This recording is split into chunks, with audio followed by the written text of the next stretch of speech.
साता जन्माची पुण्याई बहिणाबाई। खास रक्षाबंधन निमित्त लाडकी बहीण रक्षाबंधन सेल 9 ते 21 ऑगस्ट पर्यंत। तर मग वाट कसली बघताय, चला महाराष्ट्र व कर्नाटकातील सर्वात भव्य मॉल मध्ये सर्वात मोठा सेल आपल्या रवींद्र वस्त्र निकेतन सलगरे मध्ये। प्रचंड व्हरायटी, सर्व फ्रेश मालावर असंख्य ऑफर। 10,000ची सिल्क साडी फक्त 2,500 1,000 रुपयांची जुला सिल्क 499 ला। जेंट्स साठी एक शर्ट वर 2 शर्ट फ्री यासह असंख्य ऑफर्स। ऑफर फक्त 9 ते 21 ऑगस्ट पर्यंत। रवींद्र वस्त्र निकेतन सलगरे व शाखा।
संक तालुका जत जिल्हा सांगली येथे आजी माजी सैनिक कार्यालयाचे उद्घाटन, अनेक मान्यवरांची खास उपस्थिती।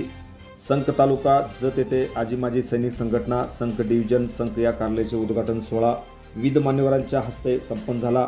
यावेळी दिव्य सानिध्य परमपूज्य डॉक्टर महेश देवरू उपस्थित होते। अप्पर तहसीलदार श्रीमती रोहिणी शंकरदास यांच्या शुभास्ते फीत कापून उद्घाटन करण्यात आले। यावेळी संक ग्रामपंचायतीचे उपसरपंच सुभाष पाटील प्रमुख पाहुणे म्हणून उपस्थित होते। परिसरातील आजी माजी सैनिकांनी मागणी केली होती, त्यानुसार संक ग्रामपंचायत कार्यालय येथे जागा उपलब्ध करून देण्यात आली आहे। जत पूर्व भागातील आजी माजी सैनिकांच्या विविध अडीअडचणी व इतर कामासाठी सांगली जत येथे जाणे गैरसोयीचे होते, त्यांना येथेच माहिती मिळावी यासाठी हे कार्यालय सुरू केले आहे। संघटनेचे अध्यक्ष ऑर्डिनरी कॅप्टन बबनराव कोळी, उपाध्यक्ष सुभेदार सिद्धू गायकवाड, ऑर्डिनरी कॅप्टन निवृत्त माने साहेब, माध्यमिक पतसंस्था चेअरमन किरण पाटील, प्राध्यापक आर.व्ही. पाटील, राष्ट्रपती पुरस्कृत उमाजी मारनूर जत, माजी सांगली कृषी उत्पन्न बाजार समितीचे सभापती दयगोंडा बिराजदार, पोलीस पाटील सुरेश पाटील, माजी सैनिक महेश जगताप, IIM बिराजदार सर मल्लिक साहेब मुल्ला, सोसायटीचे चेअरमन मैनुद्दीन जमादार, माजी रेल्वे पोलीस उपनिरीक्षक हाजी मलंग शेख, माजी सैनिक अब्बास सय्यद यांच्यासह अनेक मान्यवर उपस्थित होते। Press the bell icon on the video and never miss another update.